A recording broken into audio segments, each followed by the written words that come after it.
Les forces mystérieuses qui influencent notre planète sont désormais visibles. Les satellites scrutent le globe et nous permettent de le découvrir avec une précision inédite.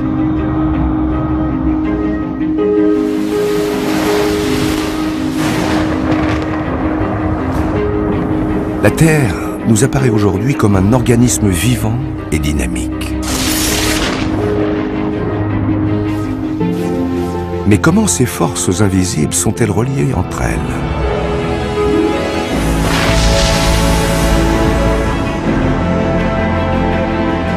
Et, au bout du compte, comment conditionnent-elles la vie?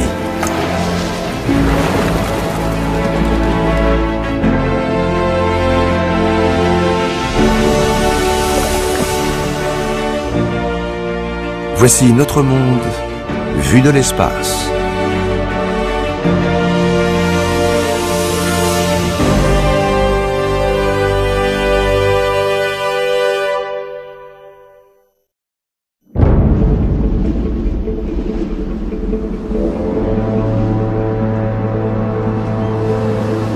À 500 km à l'ouest de l'Afrique, dans l'archipel du Cap-Vert, des pêcheurs s'activent.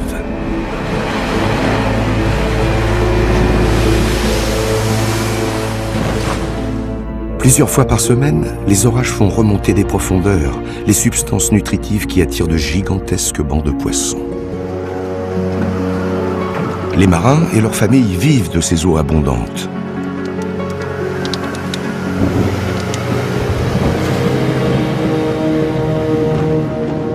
Le ciel se charge.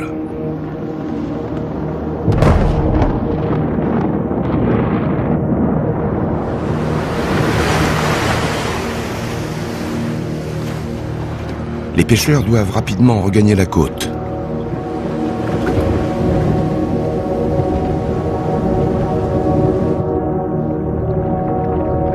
C'est la période la plus chaude de l'année et un phénomène extraordinaire est en train de se produire.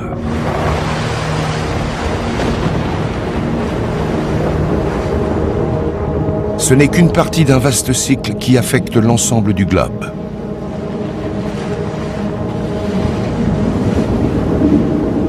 On ne peut le voir que depuis l'espace et grâce aux toutes dernières technologies.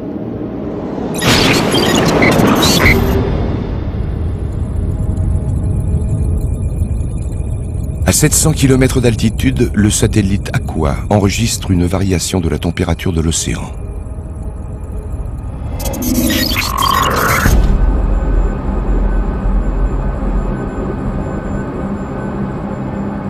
Le scanner infrarouge d'Aqua détecte que l'eau a franchi le seuil des 26 degrés, une température critique. L'eau de mer réchauffée, ici en jaune, commence à s'évaporer rapidement. De grandes étendues de vapeur transfèrent la chaleur des océans issus du rayonnement solaire vers l'atmosphère.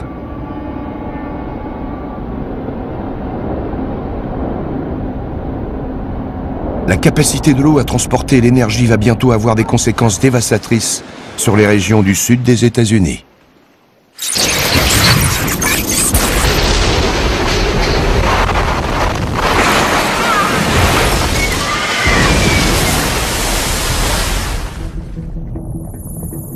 Aqua est l'un des 100 satellites qui transforment radicalement la compréhension de notre planète.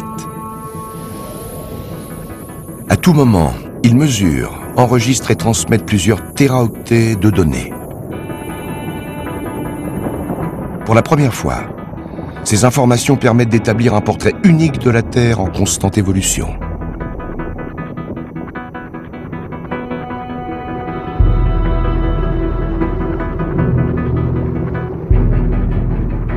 Notre planète est un gigantesque supersystème.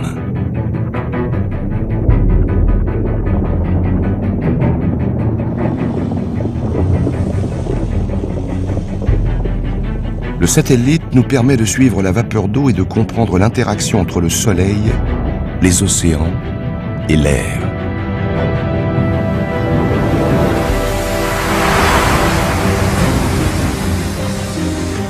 Ce que ces pêcheurs ne peuvent pas voir à l'œil nu, c'est que toutes les heures, 180 tonnes d'eau s'évaporent dans l'atmosphère. Avec elle, l'eau emporte l'énergie équivalente à la production d'une petite centrale nucléaire.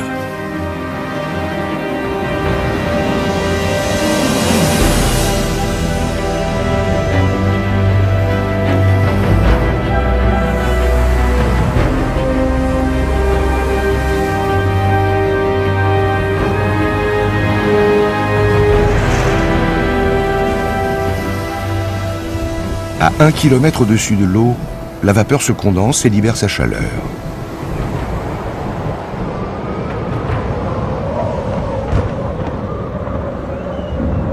La température ambiante grimpe de plusieurs degrés.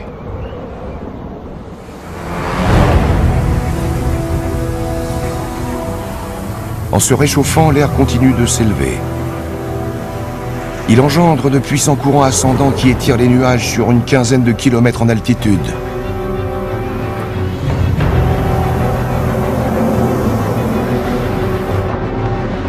Tandis que l'orage se développe, l'effet de la rotation de la Terre oblige cette masse d'eau à tournoyer.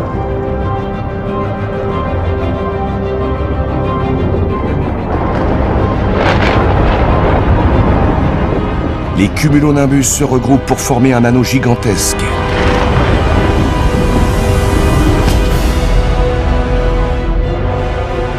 Un ouragan est né.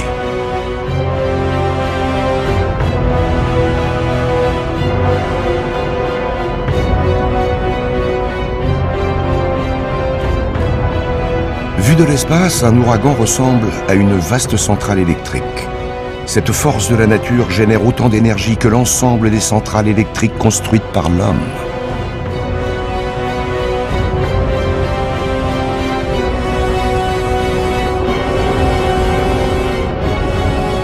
Observé depuis la Station spatiale internationale, l'ouragan traverse l'océan Atlantique jusqu'au golfe du Mexique. Les eaux plus chaudes de cette région alimentent alors cette spirale monstrueuse.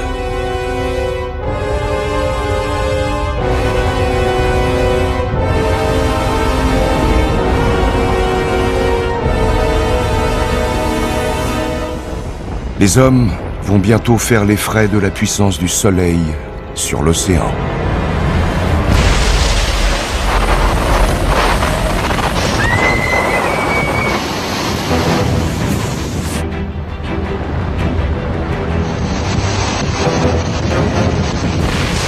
L'ouragan libère sa fureur.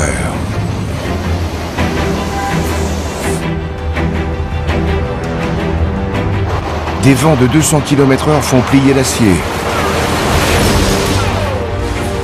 Les maisons sont réduites en miettes.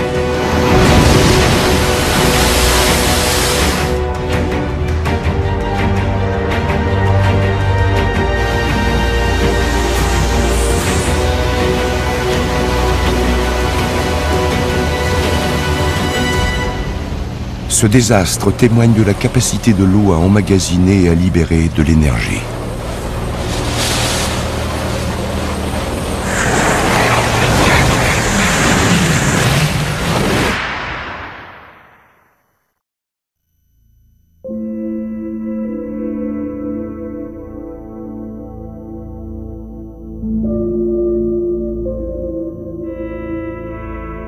En moins de 12 heures, l'ouragan dévaste 1500 km².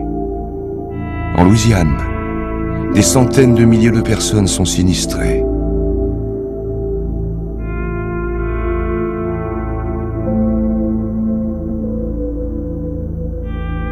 Paradoxalement, nous devons tous notre existence au processus qui a engendré cette catastrophe.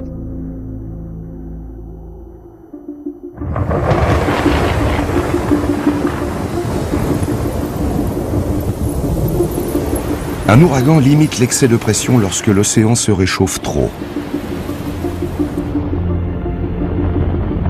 Il aide le climat à s'équilibrer en redistribuant la chaleur autour de la planète.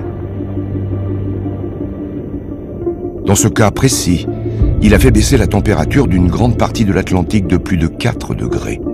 L'océan a retrouvé son équilibre.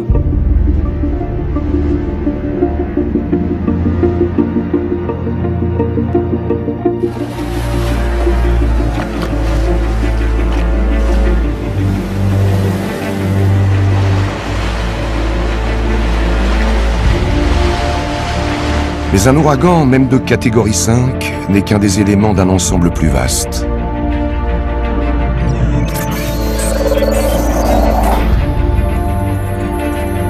La nouvelle génération de satellites révèle à quel point les phénomènes naturels sont intimement liés à l'échelle planétaire.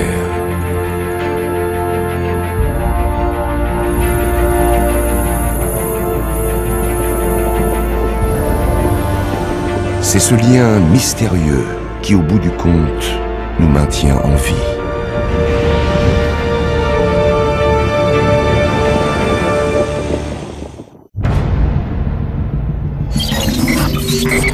Tandis que la Terre tourne sur son axe, de nombreux satellites enregistrent les températures, les niveaux de pression, les charges électriques et même la lente progression des continents.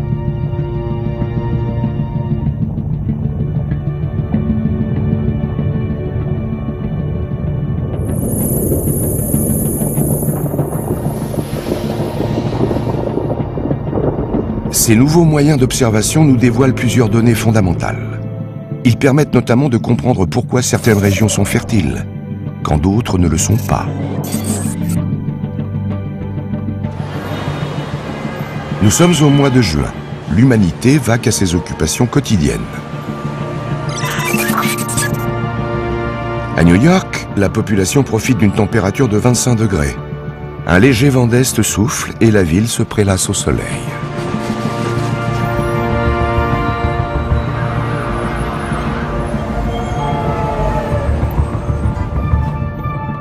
À 11 000 km de là, dans la ville indienne de New Delhi, les chauffeurs de taxi affrontent une pluie torrentielle. Le déluge s'abat si violemment que les rues sont inondées en quelques minutes.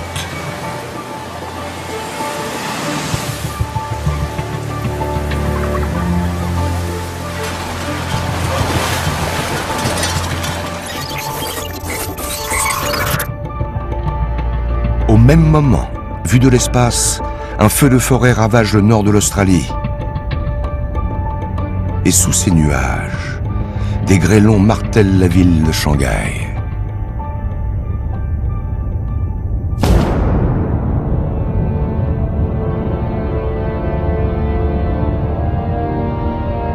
Avant que la Terre ne soit visible depuis l'espace, tous ces événements semblaient sans rapport. Mais notre planète est un vaste organisme vivant dont tous les éléments sont liés.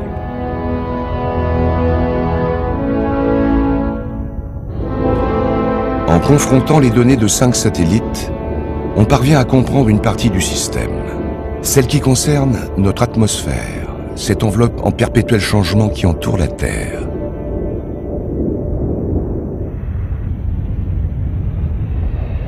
Grâce à cette animation, on distingue comment l'atmosphère transporte l'humidité à l'échelle du globe.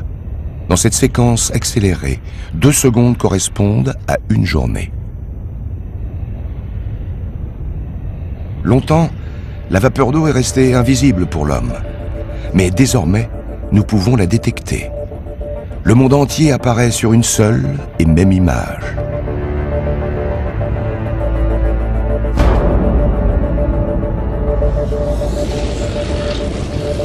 Les données satellites nous donnent une autre perspective de notre planète. Un seul processus détermine les conditions climatiques de l'ensemble du globe.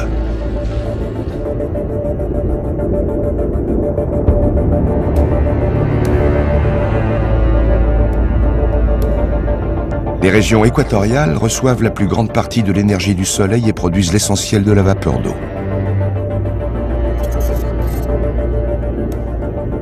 Un gigantesque ruban circule autour du globe.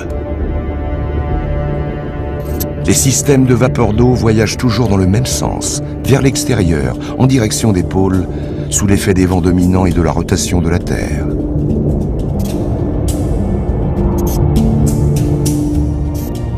Dans l'hémisphère nord, il tourne dans le sens des aiguilles d'une montre.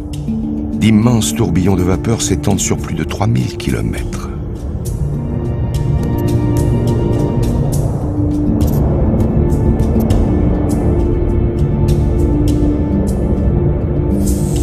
Dans l'hémisphère sud, il tourne dans le sens inverse.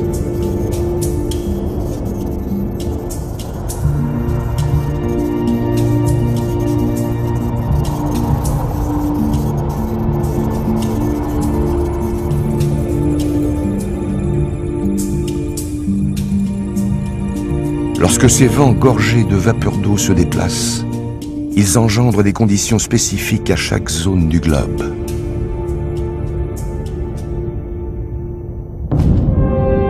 C'est le cas dans l'ouest de l'Inde à la fin du mois de juillet.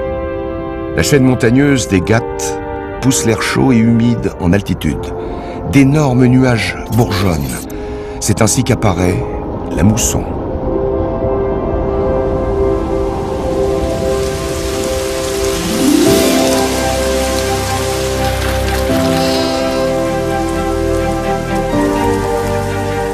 L'eau tombe du ciel en abondance et transforme les sols desséchés en plaines fertiles.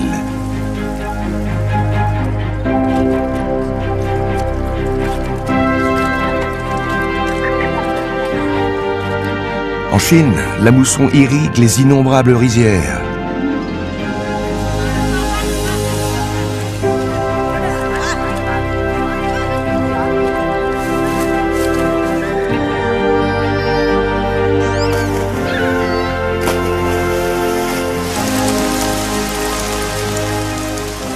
Ce processus permet de nourrir jusqu'à 3,5 milliards de personnes, la moitié de la population mondiale.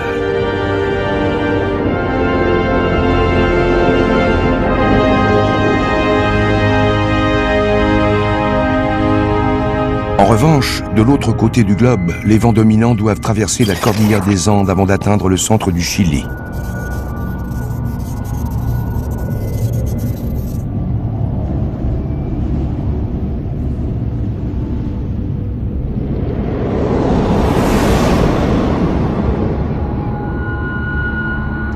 L'altitude assèche l'humidité de l'air, créant ainsi l'une des zones les plus arides du monde, le désert d'Atacama. Certaines parties de cette région n'ont jamais enregistré la moindre précipitation.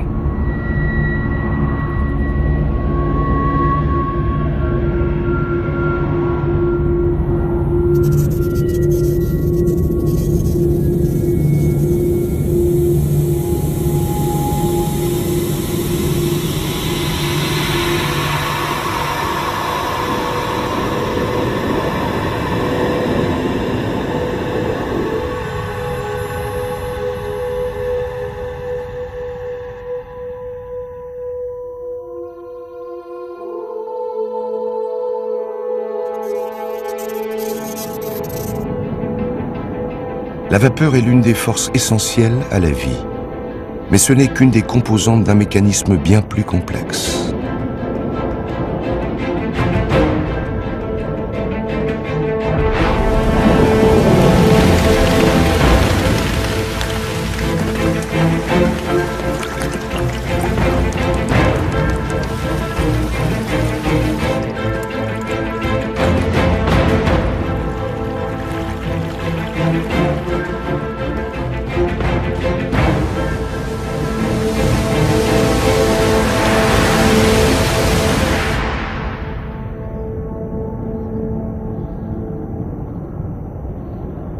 Pour observer un autre élément de ce mécanisme, il faut regarder la Terre sous un autre angle, sous les océans.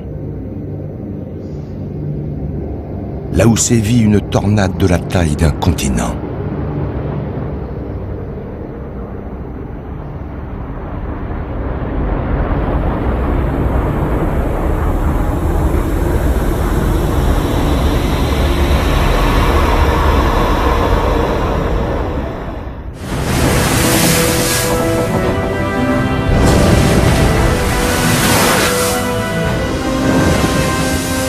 Ce sont les 60e mugissants, les mers les plus redoutables du globe.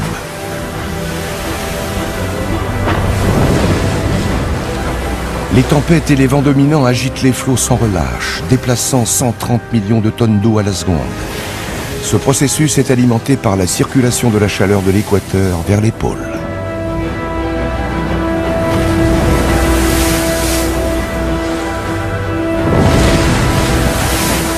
Mais ces mers hostiles abritent un secret qui a des conséquences sur la quasi-totalité du globe.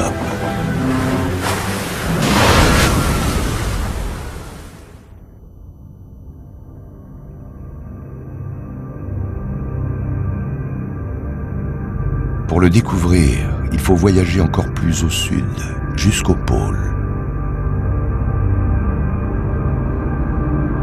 Avec ses quelques 14 millions de kilomètres carrés, la superficie de l'Antarctique est équivalente à 1,5 fois celle des États-Unis.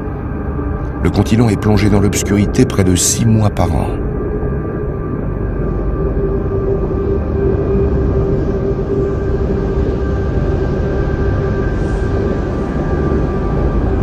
En hiver, la température peut descendre jusqu'à moins 80 degrés.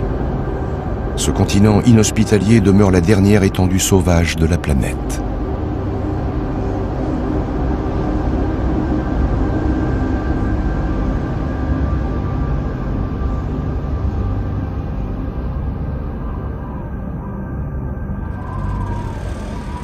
Mais il abrite quelques habitants, des scientifiques qui tentent de percer les derniers secrets du Grand Sud.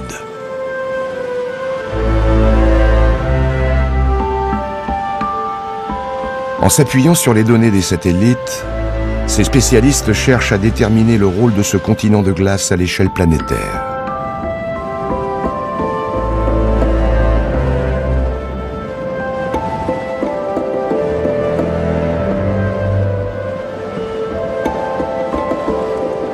Ils ont découvert que le froid qui y règne est le fait d'un concours de circonstances unique. Mais surtout, cette température glaciale joue un rôle vital dans le maintien de la vie sur l'ensemble de la Terre, jusque dans les jungles luxuriantes à des milliers de kilomètres.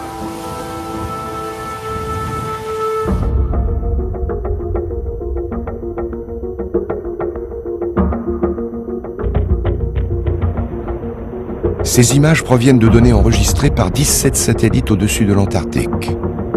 Elles révèlent l'existence d'un gigantesque système météorologique qui tournoie inlassablement autour du continent. Cette vaste spirale est entraînée par la rotation de la Terre.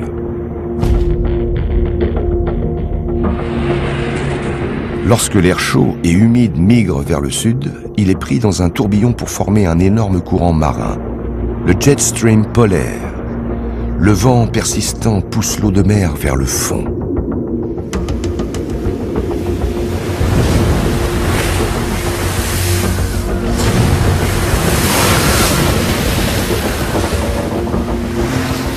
L'océan austral est le seul à être défini comme une masse d'eau qui entoure un continent. Il est parcouru par un immense courant circulaire de 11 000 km de diamètre, le courant circumpolaire antarctique.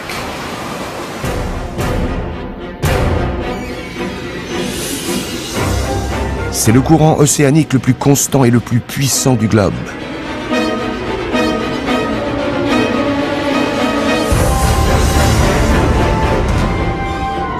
Les 60e mugissants tirent leur nom de la conjonction des effets de la vapeur d'eau, du vent, de l'eau de mer et de la forme de la Terre.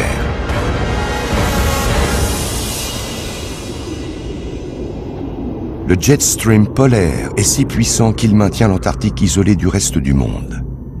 Il empêche l'humidité et la chaleur d'atteindre l'intérieur de ce continent glacé, battu par des vents arides.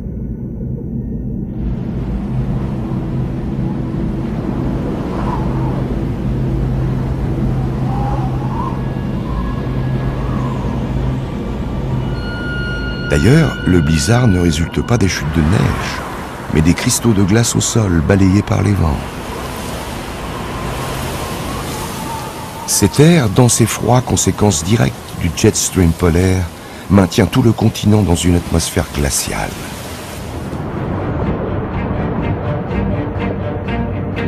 Quand vient l'hiver, ces conditions extrêmes déclenchent un processus indispensable au maintien de la vie qui se déroule sous la glace. Dans le secret des ténèbres, un phénomène extraordinaire qui a une incidence sur toute la planète.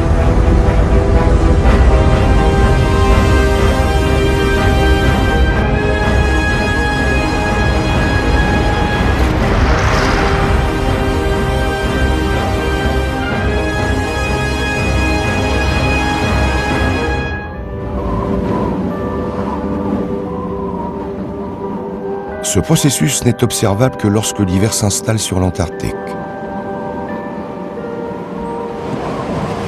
L'obscurité envahit le continent pour la plus longue nuit terrienne.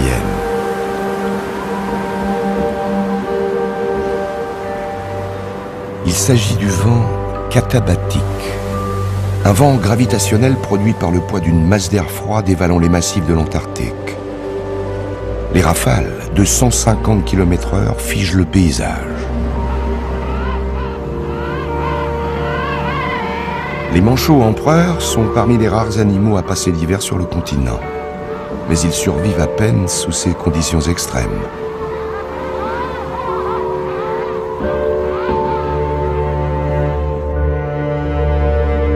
Dans une zone reculée du littoral que l'on appelle la mer de Weddell, des polynies se forment.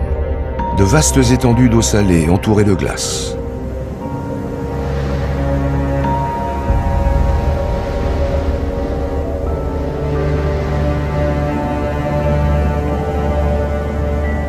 Le vent katabatique fait chuter la température de l'eau en dessous de zéro.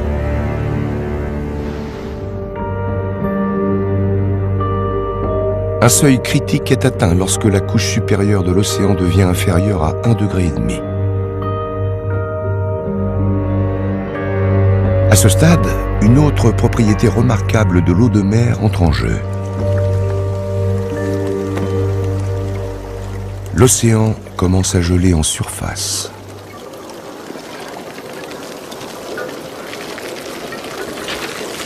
Des cristaux se forment à une échelle microscopique et s'agrègent.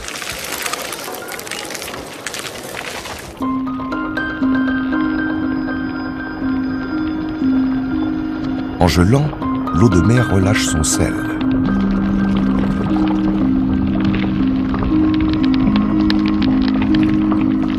L'eau résiduelle qui n'a pas gelé devient plus salée.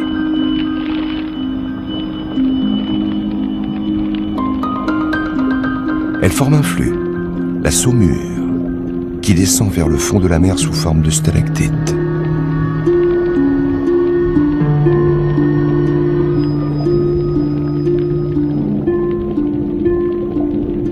La saumure, plus dense que l'eau de mer, s'enfonce inexorablement.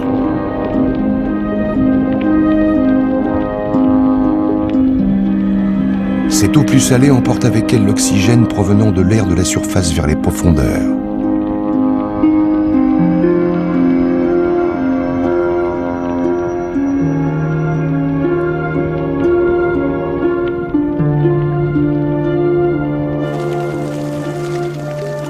La formation de la glace s'accélère et s'intensifie. Bientôt, de grandes étendues apparaissent. Elles se durcissent pour former une masse compacte.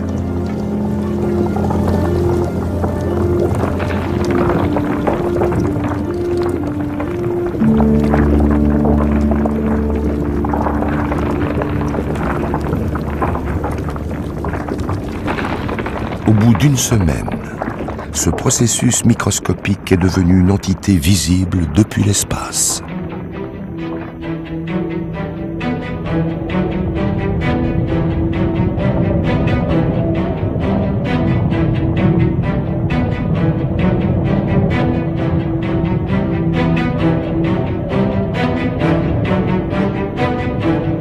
Les derniers relevés des satellites et des capteurs sous-marins font apparaître une conséquence de cette transformation qui, bien qu'invisible, s'avère très ancienne.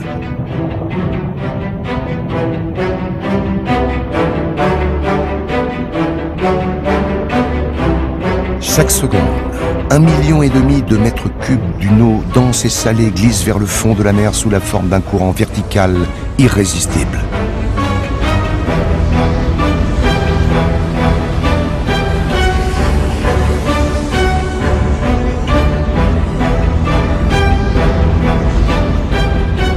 Là où l'eau atteint le plancher océanique, elle s'étend sur des centaines de kilomètres. Elle se déverse en cascade au-dessus du plateau continental.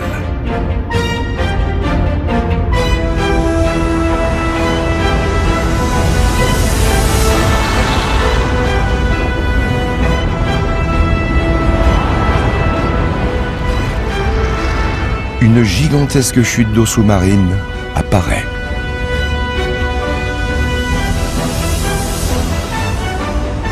Un torrent dont le débit est 500 millions de fois plus important que celui des chutes du Niagara.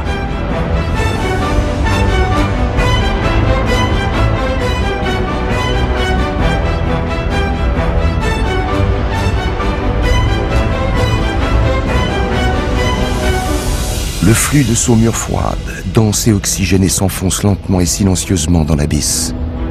Il ne refera pas surface avant 1 millier d'années.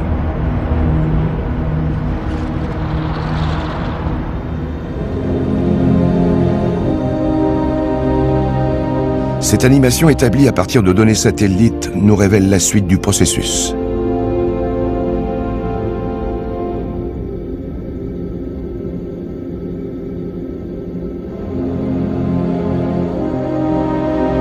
Elle montre comment le courant venu d'Antarctique fait remonter l'eau jusqu'à l'équateur.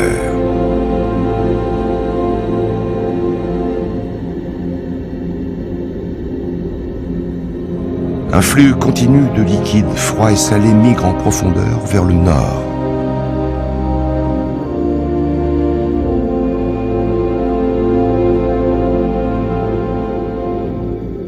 En circulant autour du globe, ces courants lents rafraîchissent tous les océans. Ce système très ancien ajuste la température moyenne de la mer au demi-degré près.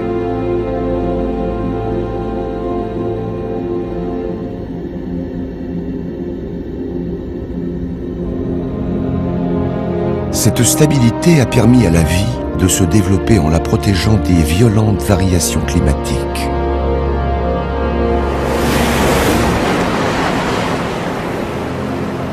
Lorsque l'eau des profondeurs regagne enfin la surface, elle commence une nouvelle vie en se mêlant à des courants plus chauds et plus rapides.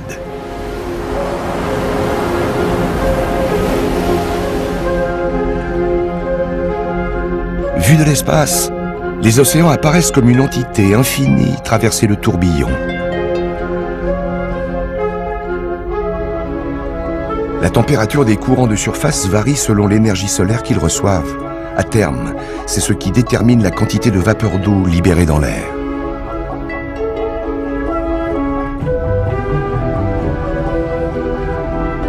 Ce sont ces variations qui entraînent les changements saisonniers sur Terre et dans les océans.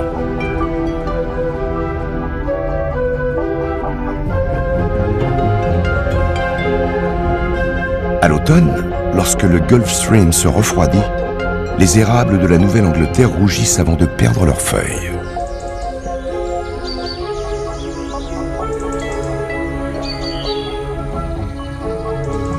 Six mois plus tard, de l'autre côté du globe, un autre courant, le Kuroshio, se réchauffe et déclenche la floraison des cerisiers japonais.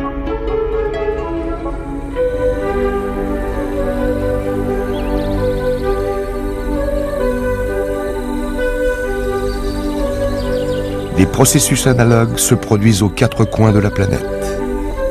Ils y déterminent les cycles des saisons et de la vie.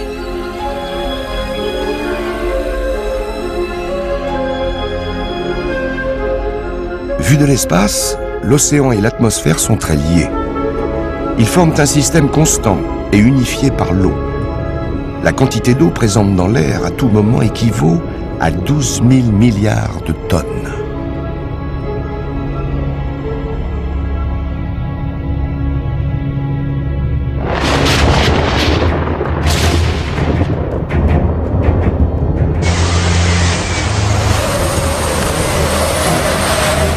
Chaque orage, chaque goutte de pluie appartient à ce vaste dispositif qui alimente en grande partie l'activité de notre planète.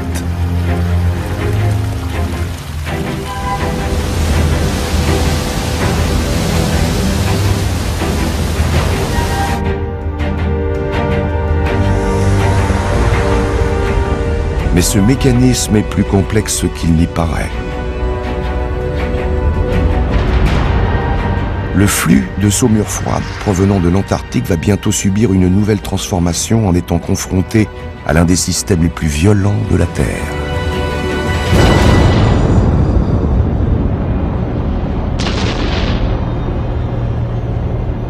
Lorsque l'eau et le feu se rencontrent, quelque chose de prodigieux survient. C'est ce processus qui est à l'origine de la quasi-totalité de la vie.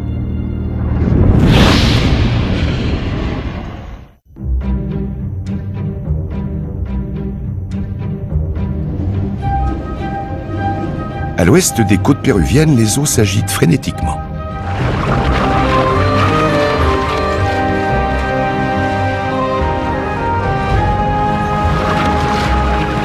Des millions d'anchois et de sardines dévorent le plancton.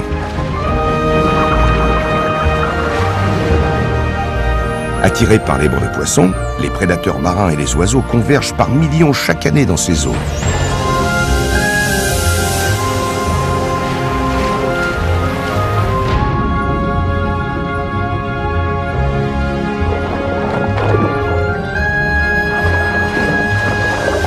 La densité de la vie marine est ici l'une des plus fortes du globe, ce qui explique la présence des hommes.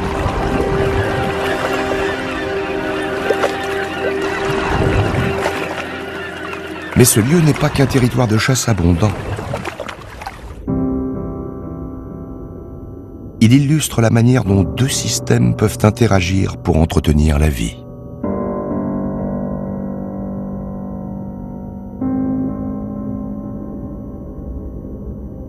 Le premier est le cycle de l'eau. Le second provient des entrailles de la Terre constituées de matière en fusion.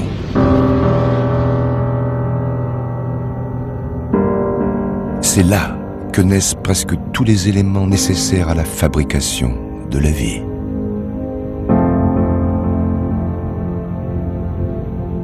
La Terre n'est pas une boule de roche dure, mais une sphère de fluide en fusion recouverte d'une croûte solide.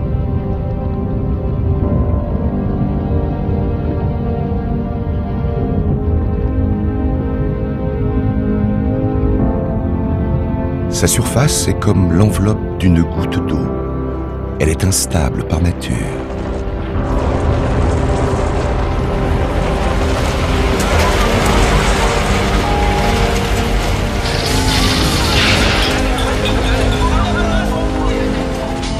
Un séisme frappe la ville de Sendai avec une telle violence que certaines parties du Japon progressent de 2 mètres vers le continent américain.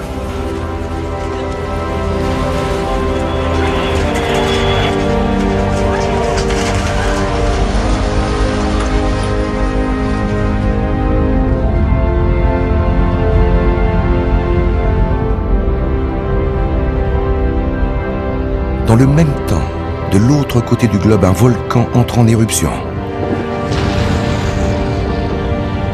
Il crache un gigantesque panache de cendres et de vapeur qui s'élève jusque dans la stratosphère.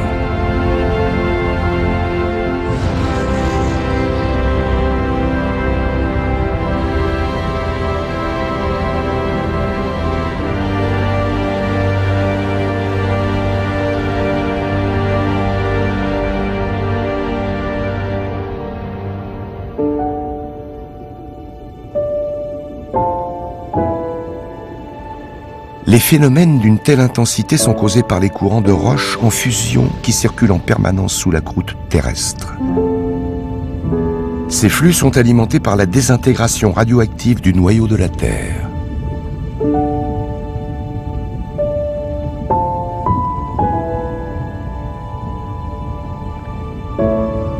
Cette matière qui se répand en perçant l'écorce terrestre fournit les éléments essentiels à la vie. L'eau et le feu interagissent en plusieurs endroits du globe. Mais c'est au fond des océans que leur rencontre est la plus féconde.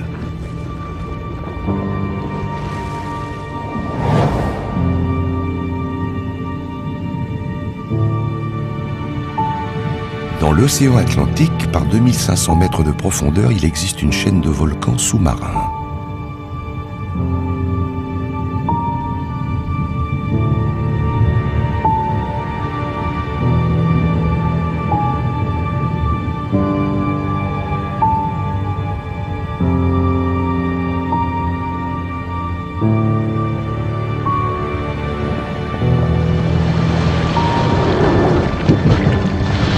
Les éruptions déversent de la lave et des gaz brûlants.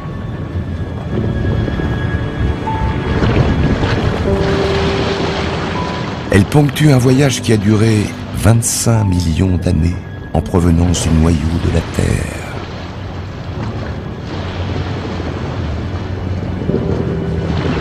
C'est un environnement acide et toxique où les pressions sont des centaines de fois plus élevées qu'à la surface. C'est ici que la chimie élémentaire de la vie prend forme. Les gaz réagissent violemment avec l'eau de mer riche en oxygène provenant de l'Antarctique.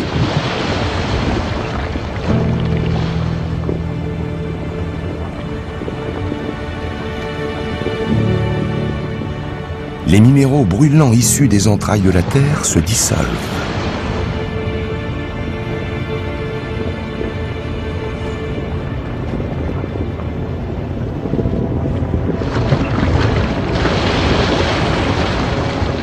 Ils réagissent avec l'oxygène pour donner des substances riches en nutriments.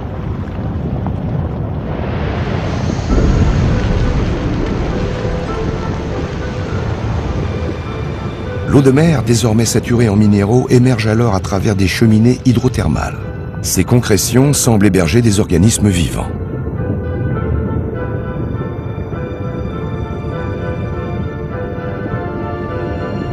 Les bactéries sont les premières à les coloniser. Dans cet environnement si fertile, les micro-organismes prospèrent.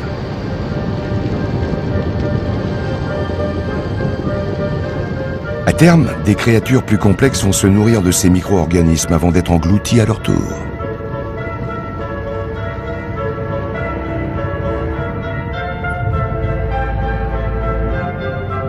L'abondance de nutriments est telle que le surplus est charrié par les courants océaniques à travers le globe et enfin jusqu'à la surface.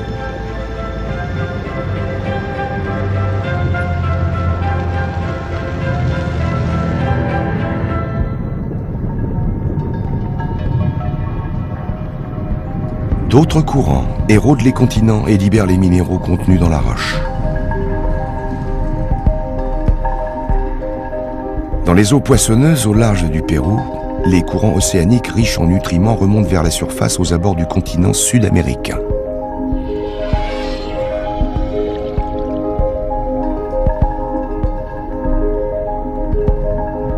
Dans ces eaux, le phytoplancton, un plancton végétal microscopique, se développe grâce à l'énergie solaire. Ces organismes monocellulaires prospèrent en fixant le gaz carbonique contenu dans les molécules d'air.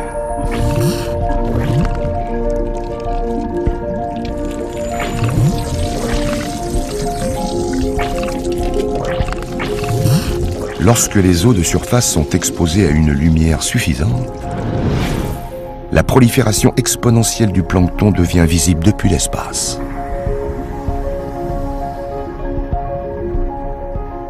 Au bout de 24 heures, les eaux côtières virent du bleu au vert sur une zone de 500 km².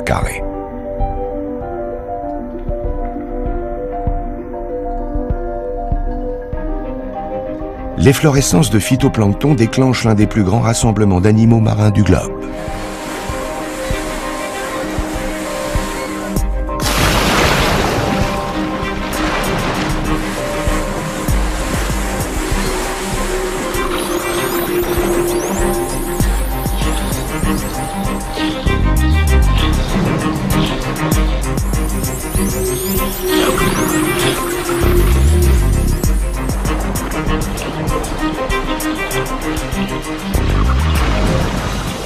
Les remontées de nutriments depuis les profondeurs occasionnent de nombreuses efflorescences de phytoplancton à travers le monde.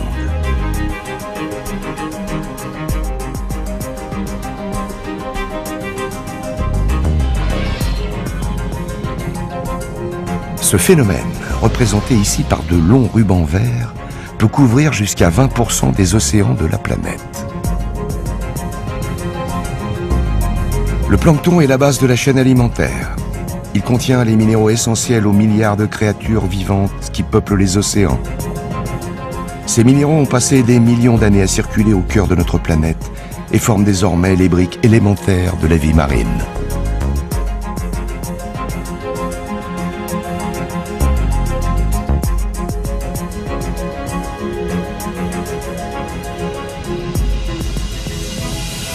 En l'espace de 24 heures, le plancton qui n'a pas été englouti s'enfonce à nouveau dans les abysses. Il emporte le carbone et les minéraux ingérés jusqu'au fond des océans.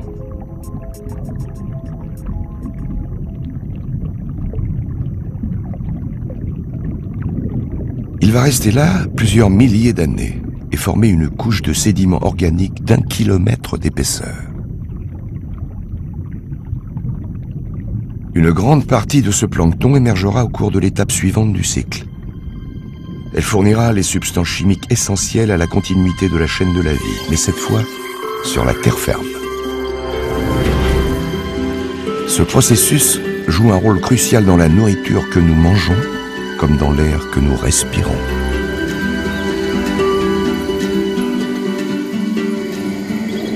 Il contribue même au maintien de notre principal réservoir de biodiversité, la forêt amazonienne.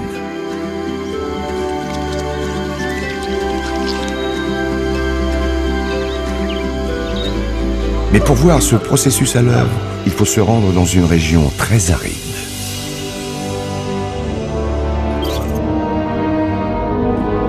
Le Sahara.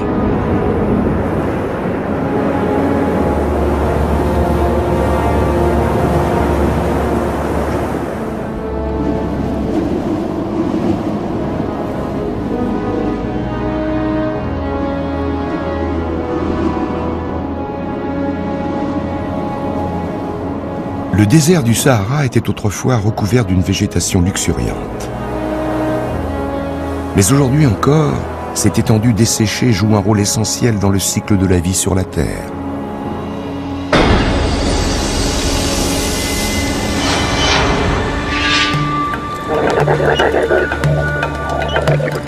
Nous sommes au mois de mai, au plus fort de la saison sèche.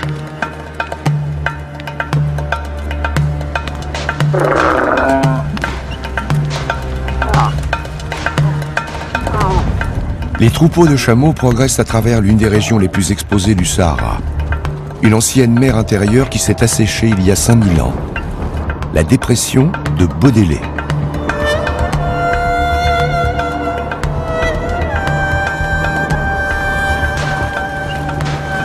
Le sol qu'il foule, la diatomée, est constitué de plancton fossilisé, la diatomite.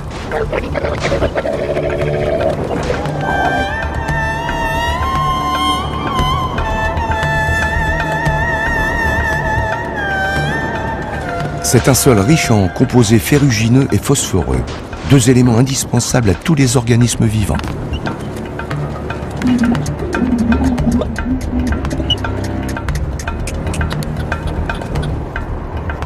Plus incroyable encore, ces grains de sable vont, en l'espace de 6 jours, insuffler la vie dans une forêt tropicale située à des milliers de kilomètres.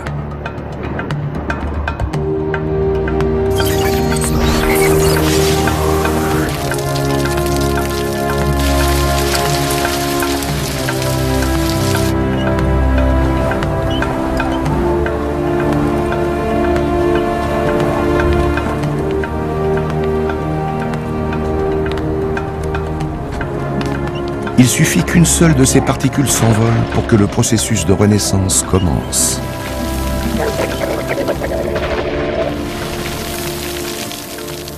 La diatomée reste en suspension dans les airs avant d'être transportée par les vents.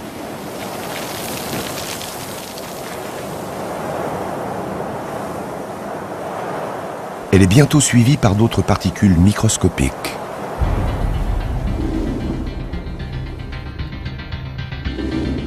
Ces images de synthèse, réalisées à partir des données du satellite Météosat, révèlent la fréquence quotidienne des nuages de poussière.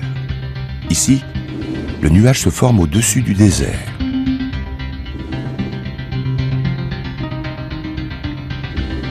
Les poussières se soulèvent chaque jour, à midi, avec une exactitude chronométrique. Le processus microscopique se transforme en une gigantesque tempête de poussière qui s'élève à une centaine de mètres et s'étend sur plusieurs kilomètres.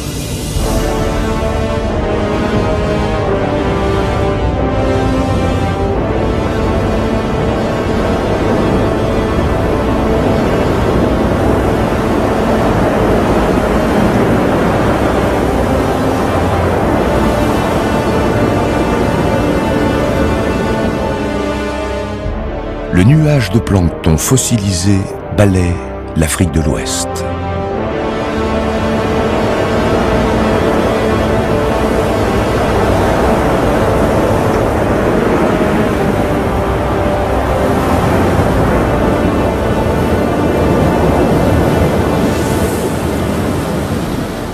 Au niveau des côtes occidentales, la poussière s'élève dans l'atmosphère et entame un long voyage au-dessus de l'océan Atlantique, poussé par les vents dominants.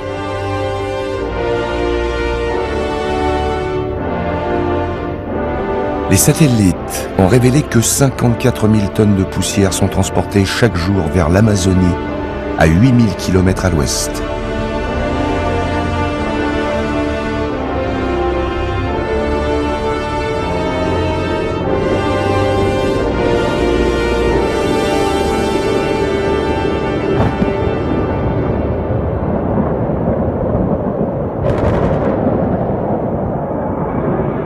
C'est là, dans le ciel de la forêt tropicale, que le plancton fossilisé entame une nouvelle vie.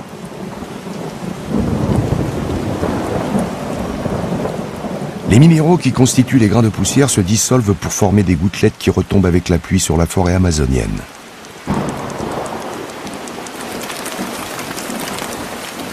Les précipitations augmentent tout au long de la saison des pluies.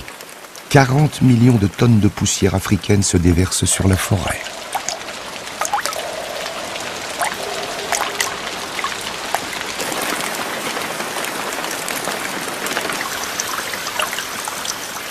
Le plancton fossilisé s'infiltre dans le sol et dans les racines des arbres, revitalisant la forêt.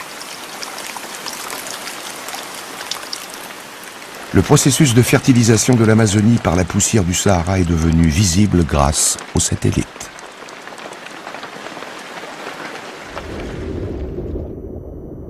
Les instruments scientifiques de l'engin spatial sont si sensibles qu'ils peuvent observer la migration des particules vers l'Amazonie. Mais ils permettent aussi de mesurer la croissance de la canopée depuis l'espace.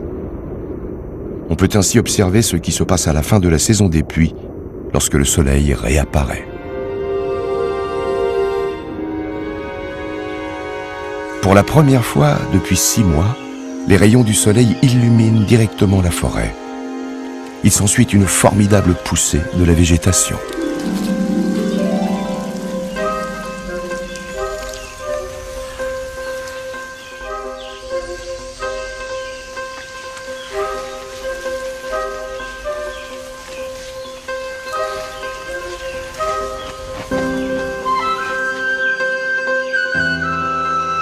En moins de 10 jours, le nombre de feuilles est multiplié par 4.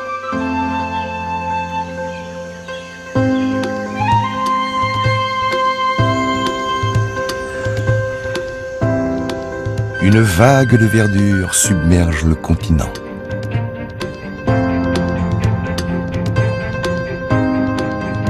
La migration des poussières de Baudelaire vers l'Amazonie n'est qu'un des processus parmi les milliers d'autres, analogues, qui répartissent les minéraux essentiels à travers les différents écosystèmes du globe.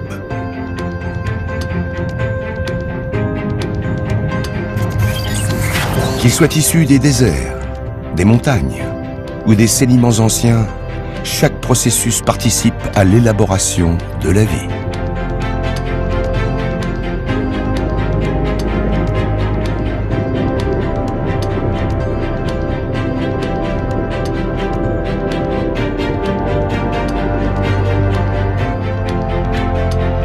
Tous les sols de notre planète dépendent de ces processus.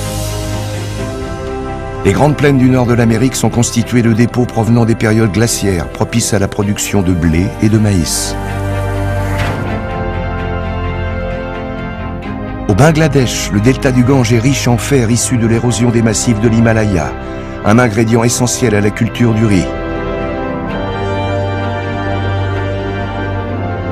D'autres minéraux sont transportés autour du globe par les vents, l'eau et la glace. Grâce à ce processus, la végétation a pu refaçonner notre planète.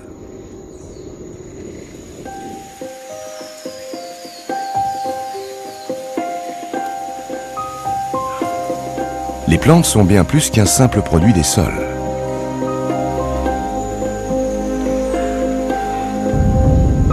Elles constituent une force puissante qui a transformé la Terre pendant des millions d'années.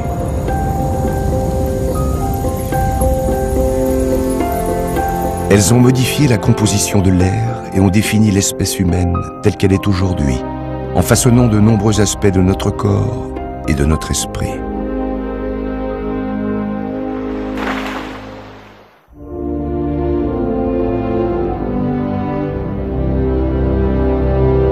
Voici un autre aperçu de la Terre vue de l'espace.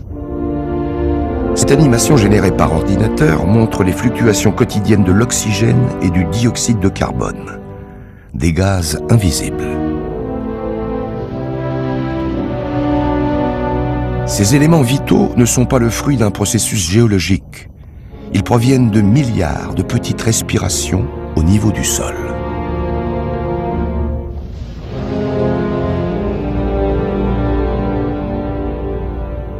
Pour comprendre ce mécanisme, il faut retourner en Amazonie.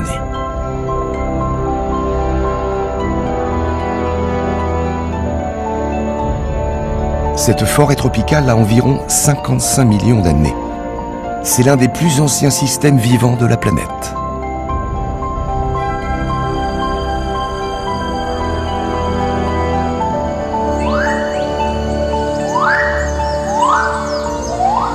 Elle abrite une biodiversité qui concentre près de la moitié de la vie sur Terre.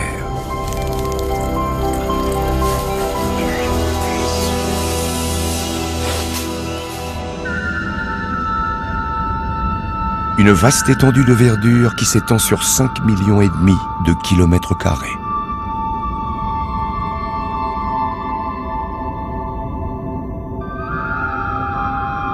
Comme l'Antarctique ou le désert du Sahara, ce vieil écosystème joue un rôle vital dans les rythmes de notre planète.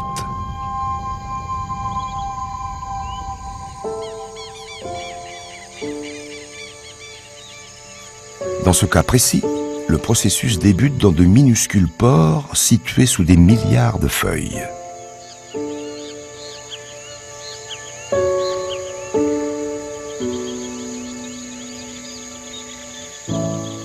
Pendant la journée, la feuille fixe le dioxyde de carbone présent dans l'air.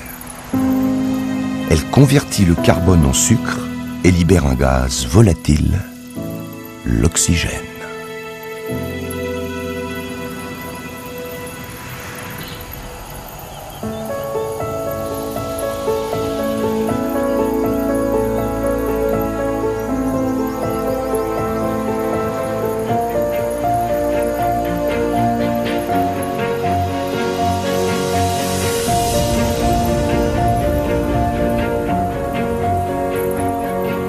Au cours de sa vie, un arbre en libère ainsi plusieurs millions de mètres cubes.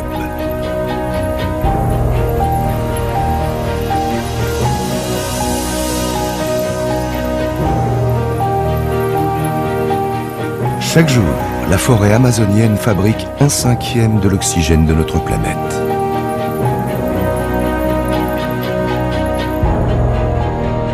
Nous l'avons longtemps considérée comme le poumon de la Terre. Mais à présent, les satellites nous permettent de voir que les choses ne sont pas aussi simples.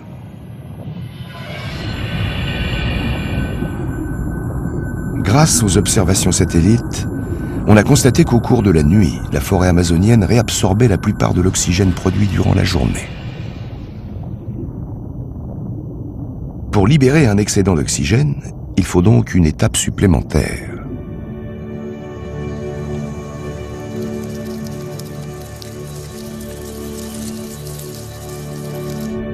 Toutes les 24 heures, la forêt tropicale déverse 2 millions de tonnes de sédiments dans le fleuve Amazone.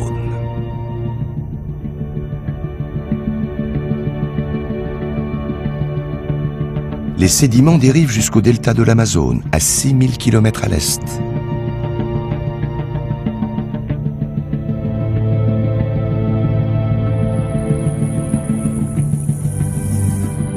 Là, le plancton présent dans l'eau absorbe les sédiments. Grâce aux rayons du soleil et au dioxyde de carbone présent dans l'air, le plancton connaît une nouvelle croissance exponentielle.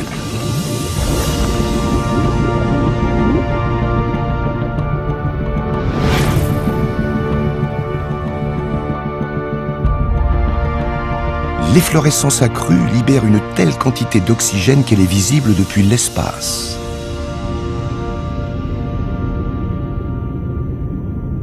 La moitié de l'oxygène de notre atmosphère provient de ces efflorescences de plancton. Ces créatures minuscules sont les véritables poumons de la Terre. Elles maintiennent l'équilibre de l'air et, à terme, permettent de passer à un autre maillon de la chaîne de la vie.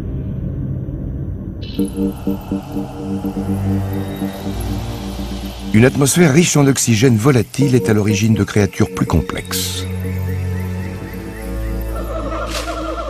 Des créatures capables de se mouvoir rapidement grâce à leur queue, leurs ailes, leurs bras et leurs jambes.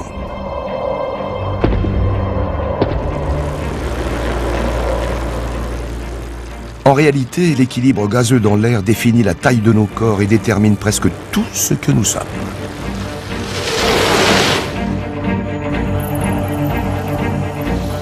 L'oxygène semble cependant avoir un inconvénient. Il est si volatile qu'il peut déclencher des réactions violentes et incontrôlables. Le feu en est la plus meurtrière.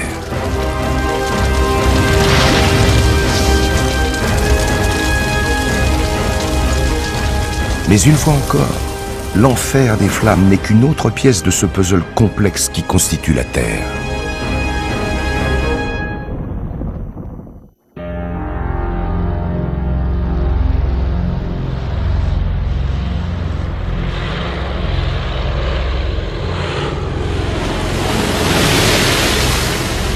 Nous sommes au mois d'octobre, au Canada. Un gigantesque incendie ravage l'État du Yukon.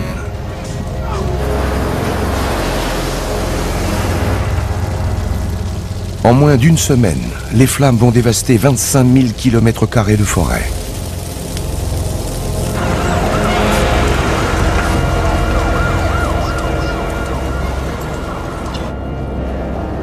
Au même moment, en Sibérie, 4000 hectares de forêt brûlent.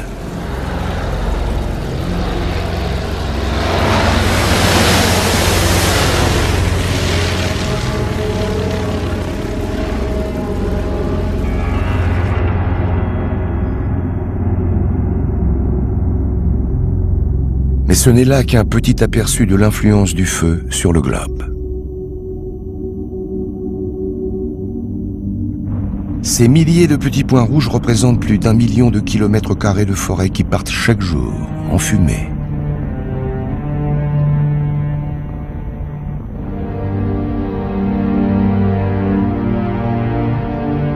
Le feu est un autre système remarquable de la Terre.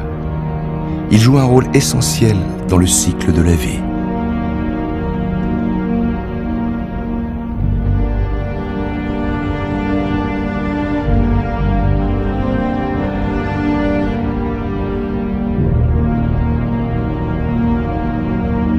La forêt boréale du nord du Canada est un endroit idéal pour le voir en action.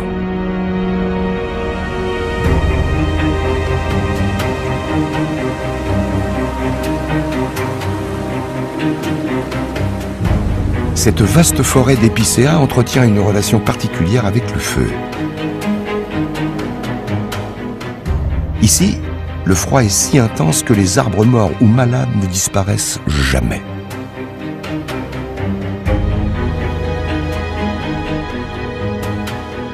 Le bois renferme les ingrédients nécessaires au déclenchement d'une nouvelle vie.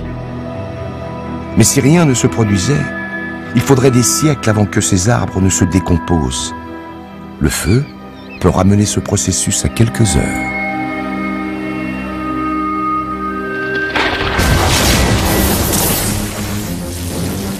La plupart des feux de forêt d'origine naturelle sont déclenchés par la foudre.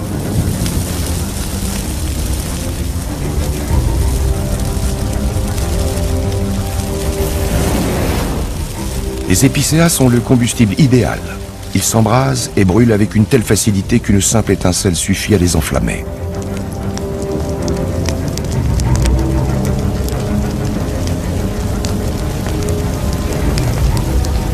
Voici comment l'oxygène porte son coup fatal.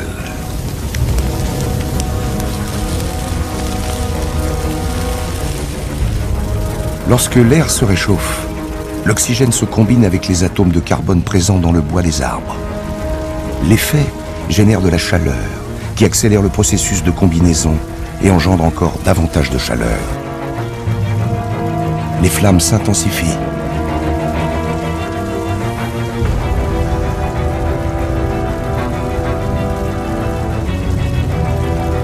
Pendant que l'incendie fait rage, les plantes libèrent l'énergie solaire accumulée au fil de leur croissance. Le feu n'est rien d'autre.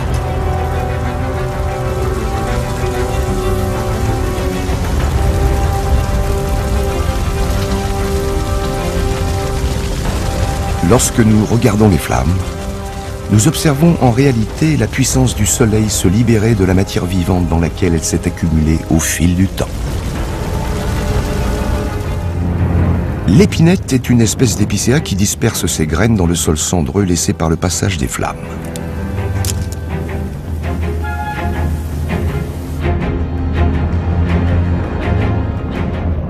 Depuis l'espace, on peut observer les effets liés aux feux de forêt. Une poussée de verdure a lieu après chaque incendie.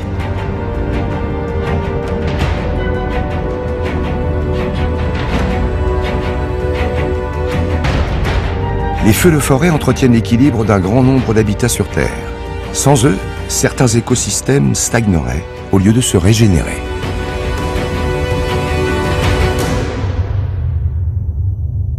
Les satellites révèlent comment le feu, les conditions climatiques, l'eau et la glace contribuent à entretenir le cycle de la vie.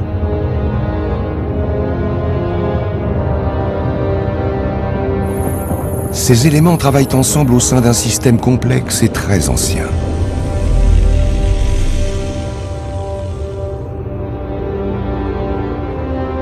Mais les satellites n'en sont qu'au début de leur découverte.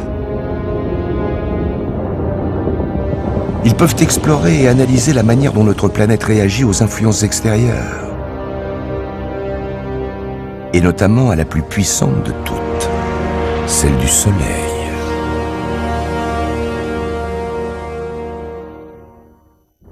La lumière du Soleil agit sur les vents et les conditions climatiques de notre planète. La plupart des précipitations du globe sont déclenchées par le rafraîchissement nocturne de l'air. L'espèce humaine est soumise au même rythme circadien, le rythme biologique d'une journée. Elle est conçue pour répondre à l'afflux d'énergie quotidien du Soleil.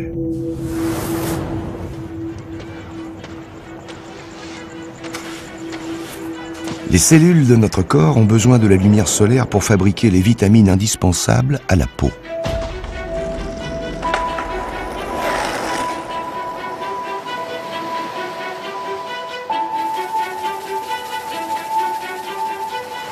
Les voies aériennes empruntées par les avions illustrent bien notre relation intime avec le Soleil.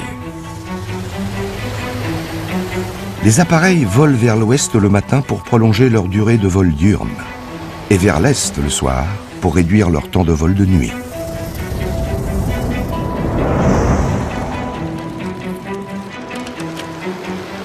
Mais, ironie du sort, l'élément qui menace le plus ce mécanisme fragile est aussi celui qui en est à l'origine.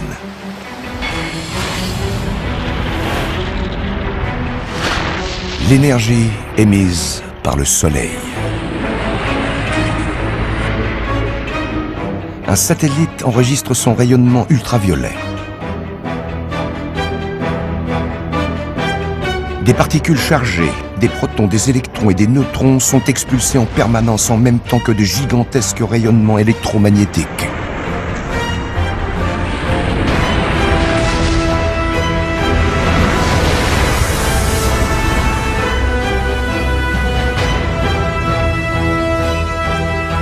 Mais il arrive aussi que le Soleil produise ce que l'on appelle une éjection de masse coronale.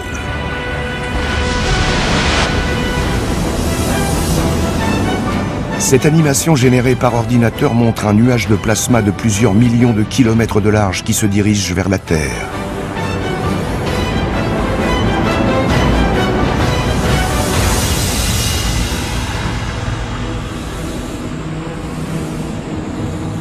Si ces particules solaires heurtaient la surface du globe, elles nuiraient considérablement à toutes les formes de vie en provoquant des lésions mortelles de leur ADN. Heureusement, la Terre a un système de défense.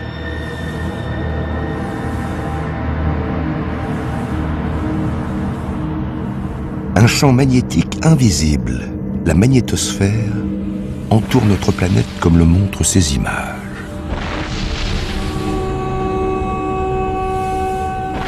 Celles-ci ont été générées grâce aux données de 5 satellites qui mesurent les champs magnétiques fluctuants.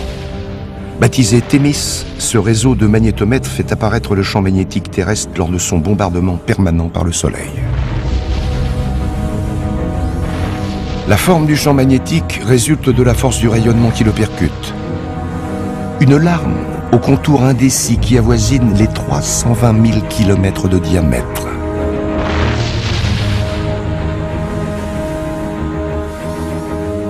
Des vagues successives de particules solaires martèlent la magnétosphère, mais la plupart sont déviées.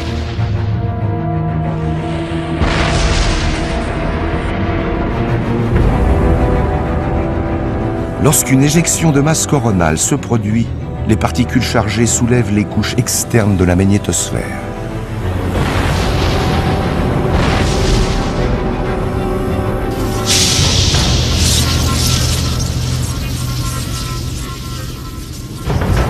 Les particules sont alors libres de s'infiltrer vers la planète. Le champ magnétique interne de la Terre dirige le rayonnement vers les pôles et déclenche l'un des plus beaux spectacles de la nature. Les aurores boréales et australes.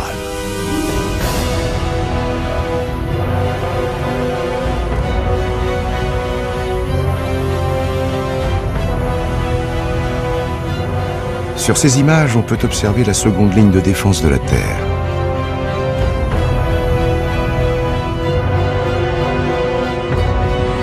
Des rubans de plasma géants ruissellent vers le bas et encerclent les pôles.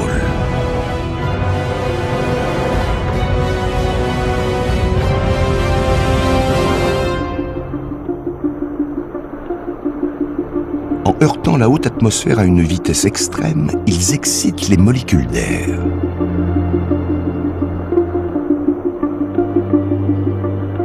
Le processus fait scintiller les molécules d'air. L'oxygène rayonne en rouge et en vert, l'azote en bleu.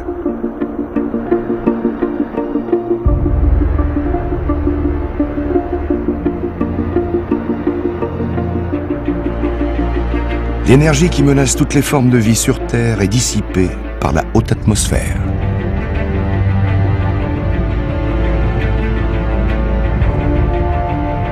C'est ainsi que notre planète se protège du rayonnement mortel du Soleil depuis des millions d'années.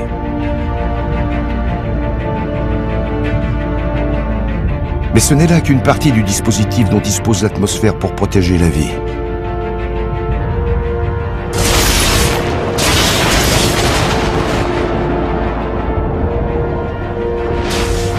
Plus près du sol, il existe des systèmes encore plus puissants, sans lesquels la vie n'existerait pas.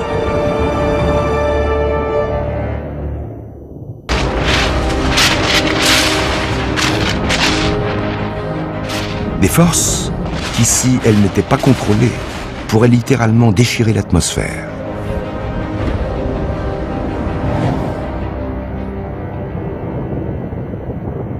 La nuit, vue depuis l'espace, la Terre est parcourue d'éclairs.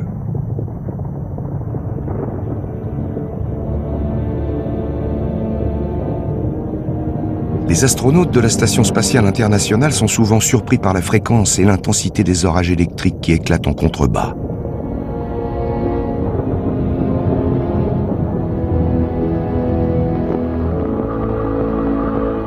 Pourquoi la Terre a-t-elle besoin de ces orages incessants? La réponse est claire lorsque l'on observe depuis l'espace. L'atmosphère terrestre cherche l'équilibre.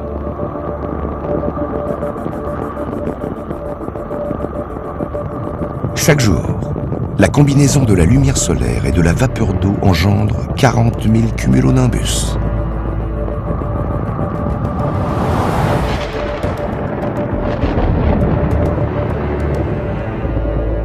Les nuages développent d'énormes quantités de charges électriques.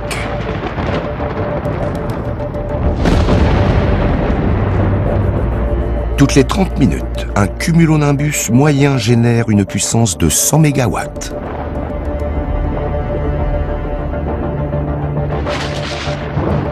Une énergie suffisante pour alimenter une ville comme Paris pendant 1 minute.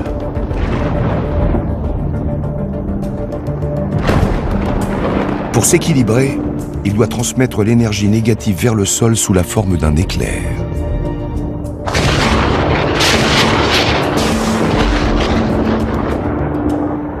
Mais dans le même temps, il envoie une charge positive vers le ciel. Une colonne convective se crée dans chaque cumulonimbus. Cette force invisible se déplace à une vitesse proche de celle de la lumière, vers la dernière couche de l'atmosphère.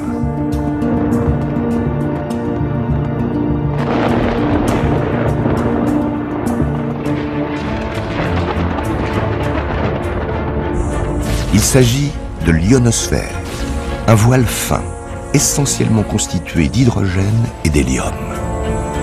Pour la première fois, nous pouvons observer comment les charges électriques interagissent avec cette couche d'air.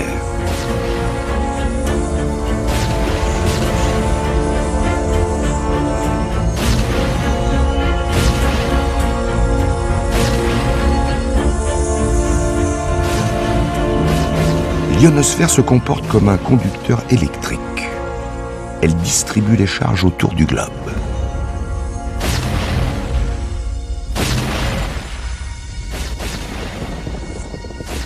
Sans ce circuit électrique global, la vie pourrait ne pas exister.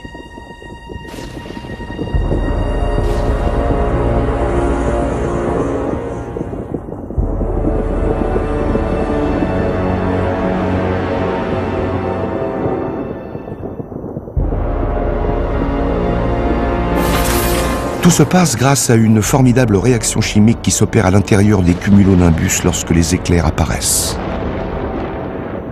La charge électrique présente dans le nuage d'orage s'intensifie. Au-delà d'un certain seuil, l'apparition d'un très grand nombre d'ions permet la circulation d'un courant électrique.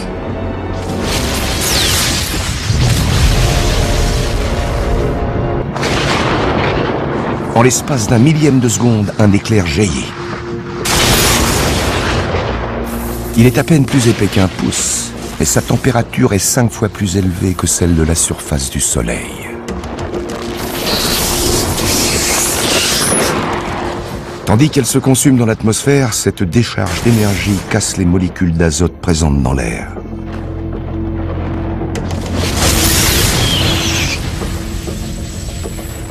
L'oxygène s'associe à l'azote pour créer le nitrate.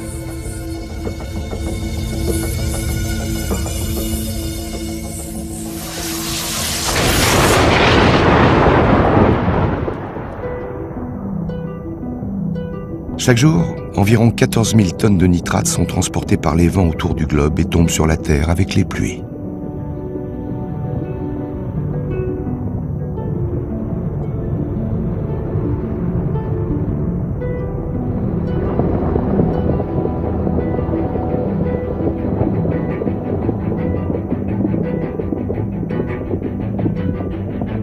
Le nitrate est essentiel à la plupart des formes de vie.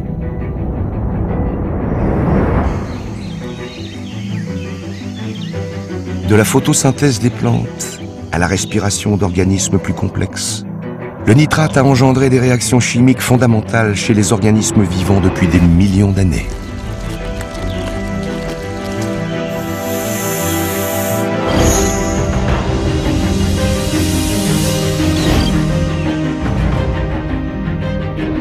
L'observation de la Terre grâce aux satellites a révélé l'existence d'un mécanisme complexe qui façonne chaque instant de la journée et régit le moindre battement de cœur.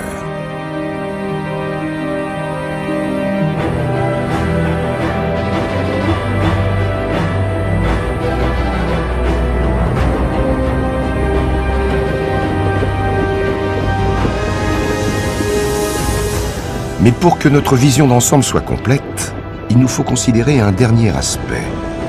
L'influence profonde et indéniable exercée par une seule espèce animale, l'homme.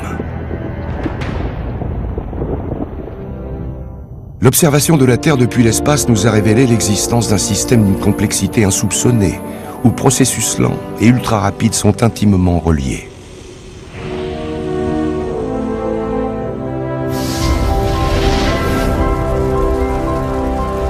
Les cycles se reproduisent à l'infini. Ce qui meurt se décompose, se régénère, puis renaît.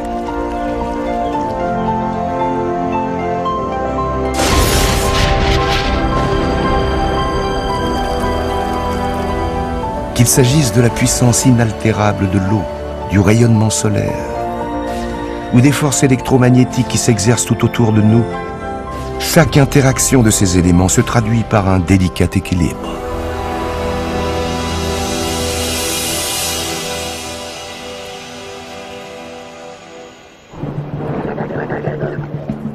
L'espèce humaine est le dernier phénomène naturel, une conséquence directe d'un système qui a créé et entretenu la vie depuis 3,5 milliards d'années.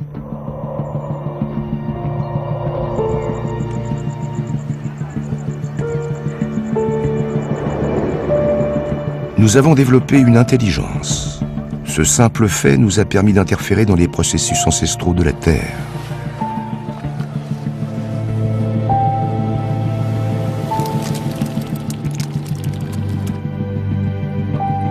Nous avons transformé notre planète en exploitant le système complexe qui nous a créés.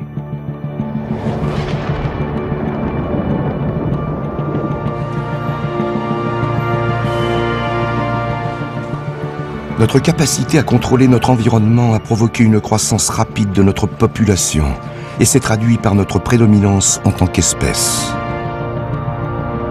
Aujourd'hui, notre influence est visible sur 80% du globe.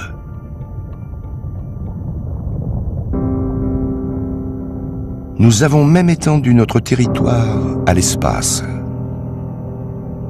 Nous commençons seulement à déchiffrer le fonctionnement du monde et la place que nous y occupons.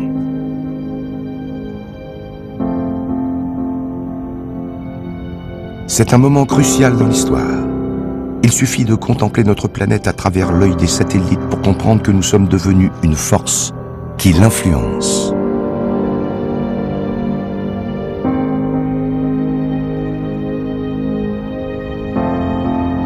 Nous fabriquons déjà plus de nitrates que les éclairs.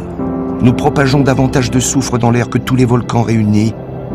Et nous émettons plus de CO2 que la forêt amazonienne ne peut en absorber. Nos villes génèrent des particules, provoquent des orages électriques et ont une incidence sur le niveau de précipitation. Nous avons un impact sur un grand nombre de cycles naturels. Vu de l'espace, l'influence de l'espèce humaine peut être perçue comme un processus naturel.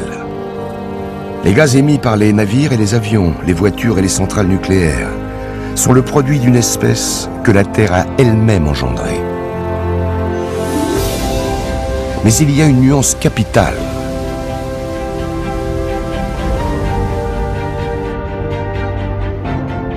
À la différence des volcans, des courants océaniques ou de l'oxygène relâché par les forêts et le plancton, nous avons le choix de nos actes.